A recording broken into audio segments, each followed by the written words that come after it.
اللہ کے بعد سب سے بڑا آپ کا مقام ہے، اللہ کے بعد سب سے بڑا مقام ہے کہ جیسے اللہ کی تعریف ادا ہی نہیں ہو سکتی، دنیا کے سارے درخت اور سمندر استعمال میں آ جائے تو اللہ نے کہا کہ مَا نفدت کلمات اللہ، مقام یہ۔ اسی طریقے سے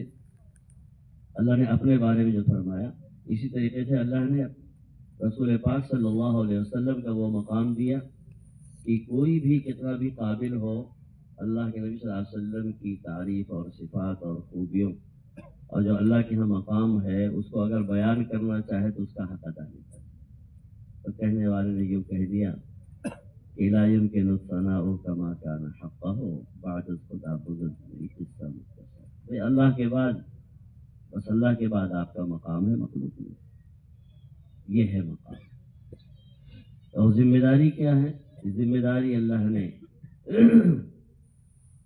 جیسے سارے انبیاء کرام علیہ السلام کو اپنے سے ملانے اور آخرت کو بنانے، جہنم سے بچوں کی جنت میں جانے کی جو ذمہ داری دی، وہی ذمہ داری اللہ نے اپنے محبوب صلی اللہ علیہ وسلم کو دی۔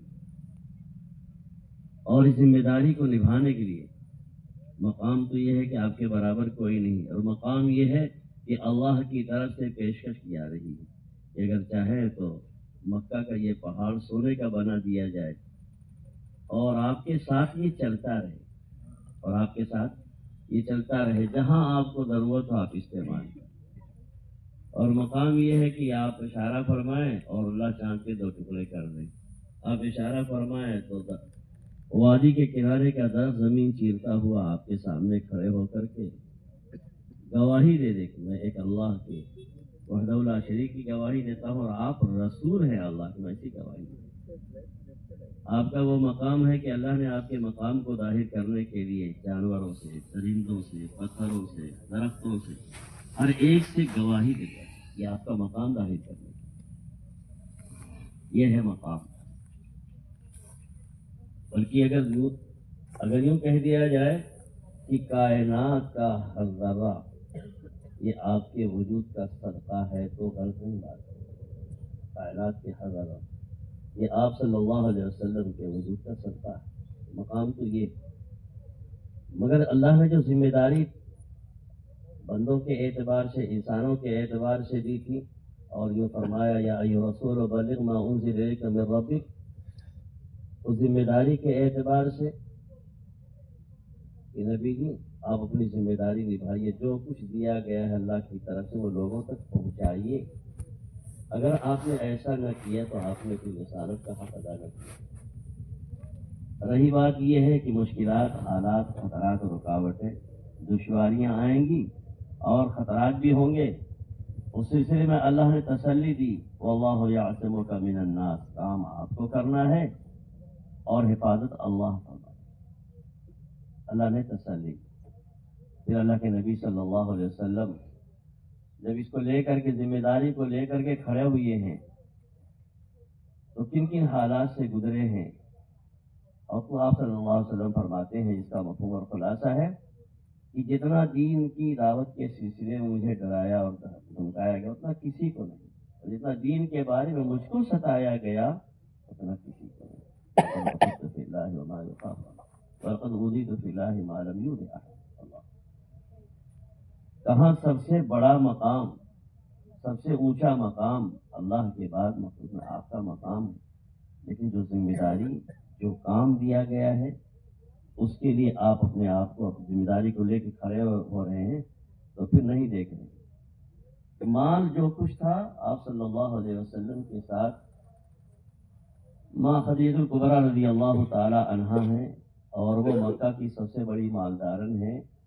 ساتھ میں رہنے کی وجہ سے، حاجت مند مسلمانوں کی ضرورت کو پورا کرنے کی وجہ سے سارا مال آپ صلی اللہ علیہ وسلم کی خدمت میں پیش کر دیا اور آپ صلی اللہ علیہ وسلم نے مسلمانوں پر لگایا۔ اس طرح سے کہ دنیا سے جس وقت جانے کا وقت ہوا ہے، حضرت خدیجہ کبریٰ رضی اللہ تعالی عنہ کے بدن پر جو کپڑا تھا اس میں کئی پیوند لگے ہوئے، کئی پیوند لگے، جس میں کچھ تو کپڑے کے تھے، بعض چمڑے کے۔ اللہ کے نبی صلی اللہ علیہ وسلم ماں خدیجہ کبریٰ رضی اللہ تعالی عنہا کی گزشتہ حالت کو سوچ کر کہ یہ مکہ کی سب سے بڑی مالدار میرے ساتھ تھی، مکہ کی سب سے بڑی مالدار، لیکن میرے ساتھ رہ کر دین میں میرا ساتھ دی تو اپنا مال لگاتے لگاتے لگاتے لگاتے اس کی یہ حال ہو گئی ہے کہ اب دنیا سے جانے کا وقت ہے، تو اس کے جسم پہ جو کپڑا ہے اس میں اتنے پیبند لگے ہیں۔ تو موجودہ حالت، گزشتہ حالت کو سوچ کر یہ مکہ کی سب سے بڑی مالدار ہے، اور موجودہ حالت کو دیکھ کر آپ صلی اللہ علیہ وسلم کی آنکھوں میں آنسو آئے۔ مال ایسا رہے، دو پتھر امت کو امت بنانے کے لیے دو پتھر باندھنے پڑے، پتھروں کی اللہ کے بندے آخرت میں جہنم سے بچ کر جنت میں جانے والے ہو جائے، اس فکر میں، اس محنت میں، اس کوشش میں، اس طرف میں جا رہے ہیں، اور ایسا سوکھا اور ایسا دل توڑنے والا جواب، اور اس کے ساتھ پھر نہایت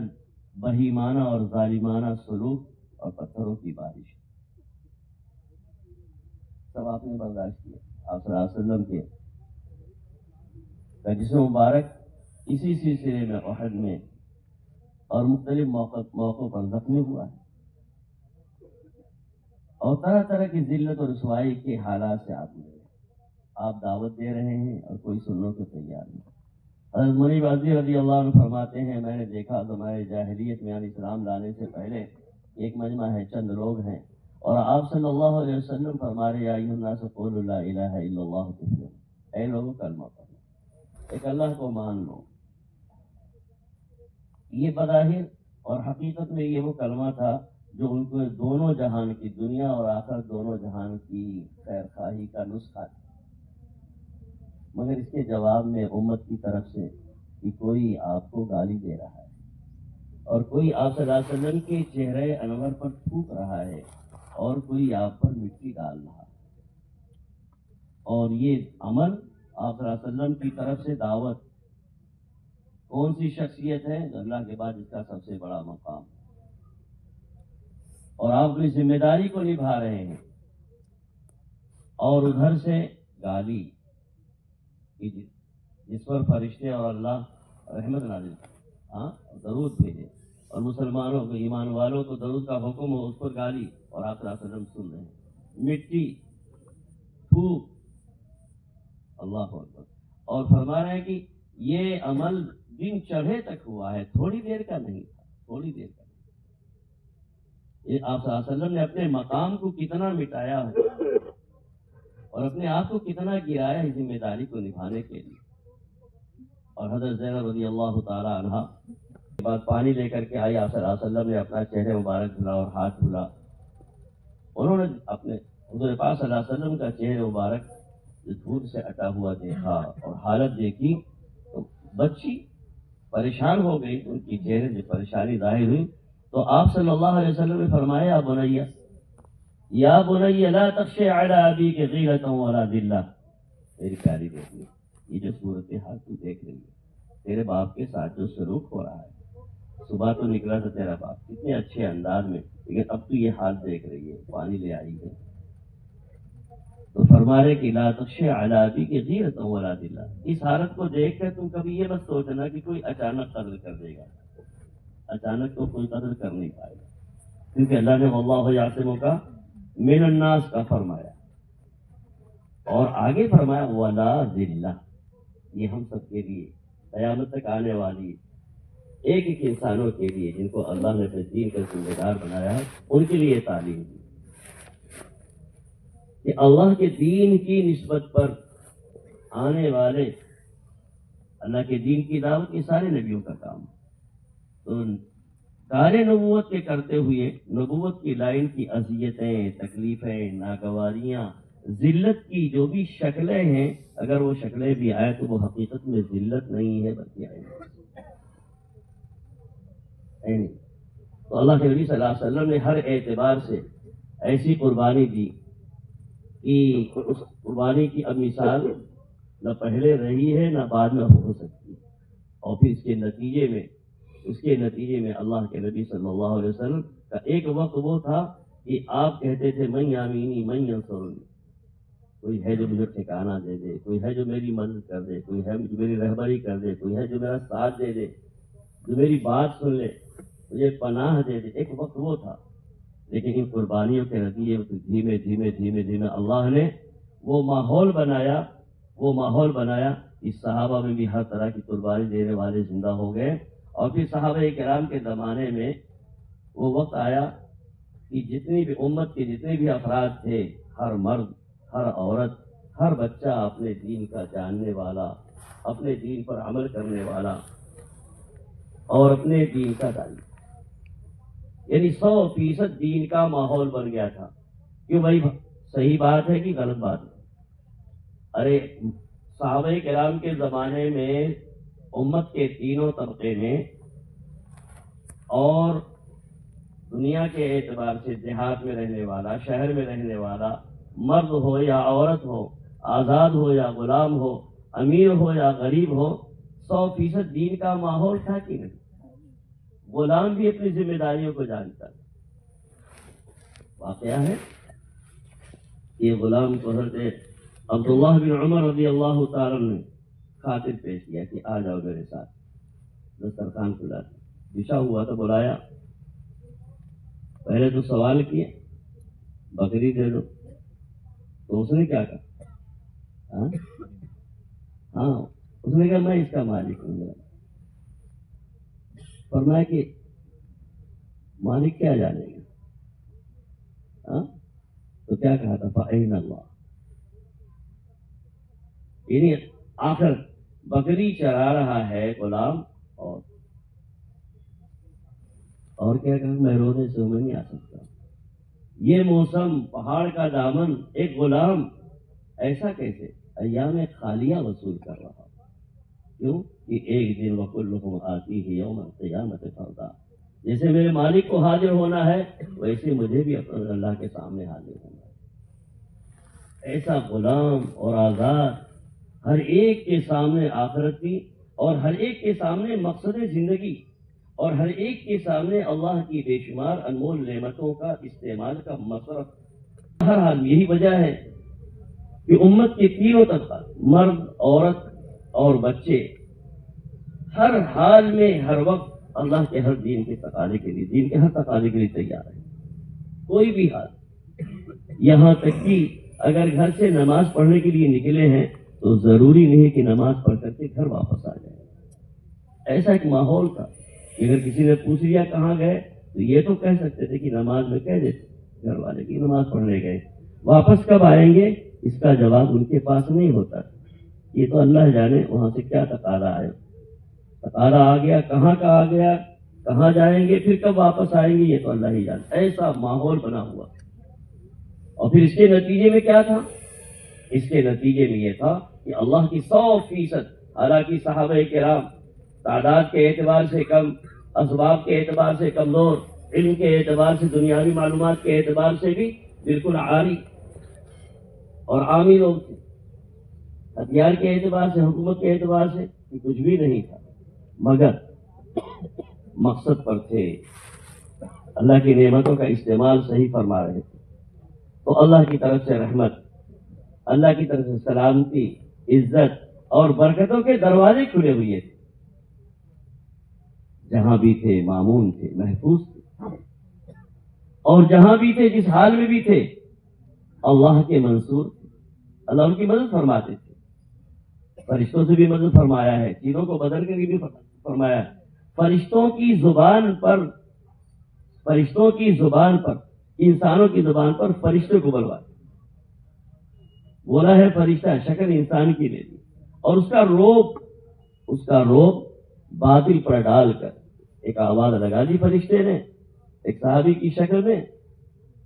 علاقہ فتح ہو چکا ہے، حد طے ہو چکی ہے کہ یہاں تک کا علاقہ مسلمانوں کا،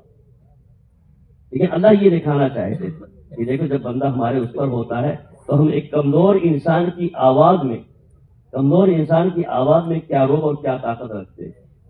فرشتہ بول گیا نہیں، وہاں تک ہم نے وہ جو طرف دکھائی پڑتا ہے، سب علاقہ خالی ہونے لگا۔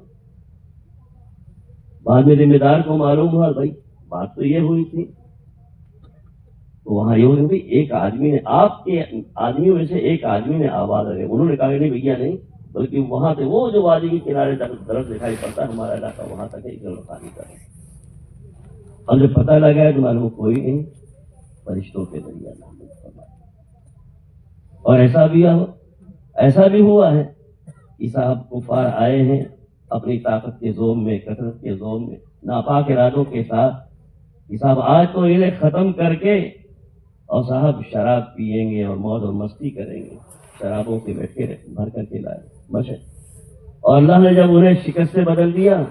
اور اپنے ماننے والوں کو کمزوری کے باوجود اللہ نے جب فتح دے دی اور ان کا پیچھا کیا، وہ چھوڑ کر کے سب بھگے، تو اللہ نے جو مٹکے میں وہ شراب لے کر کے آئے تھے، جب ان کے ہاتھ میں وہ مشک آئے ہیں اور وہ آئے ہیں، تو اللہ نے ان شراب کے مشک کو اس سے بدل دیا، شہد سے بدل دیا. یہ اللہ کی مدد. اور یہی نہیں، جب یہ صحابہ بے سر و سامانی کے عالم میں اللہ کے دین کے مقصد کو لے کر کے نکلے ہیں اور راستے میں سمندر آیا جو ان کے مقصد میں، ان کے راستوں میں رکاوٹ بن رہا ہے، ان کے ذہن میں اس بات کا یقین تھا کہ اللہ نے کہا ہے تم اپنے مقصد پہ رہو. ان تنصروا اللہ، بولیے بھائی، ان تنصروا اللہ، اللہ نے کہا ہے. اب ہماری مدد کی ضرورت ہے، اور کائنات کا ہر نقشہ اللہ نے بنایا، اپنے قدرت سے بنایا، اور ہر شکل ہر وقت جیسے بننے میں محتاج تھی ایسی ہر وقت محتاج ہے. اور اللہ نے کہا ہے تم ہمارے رہو گے، ہم تمہارے رہیں. اب ہم اللہ کے دین کے مقصد کے لیے نکل رہے ہیں. یہ سمندر کی شکل یہ ہمیں ہمارے مقصد سے روک نہیں سکتی. تو اللہ کی طاقت پر، اللہ کی قدرت پر یقین اور مقصد پر ہونے پر اللہ کی مدد کا یقین ڈال دیا. تو دنیا نے دیکھا ہے کہ گھوڑے پانی پر، سمندر پر اس طرح سے چلے ہیں جیسے عام راستوں پر چلتے ہیں. اور اللہ کے دین کے لیے نکلے ہیں تو قیام کی جگہ اگر آئی ہے، قیام کی طرف کوئی جگہ نہیں، جنگل ہے جہاں سایہ چاہیے، درندوں سے بھرا ہے، چوپائے سے بھرا ہے، تو انسانی زبان میں آواز لگائی جائے. اگر یوں کہا جائے تو آدمی کہیں گے کہ بھائی یہ بالکل عقل کے خلاف ہے.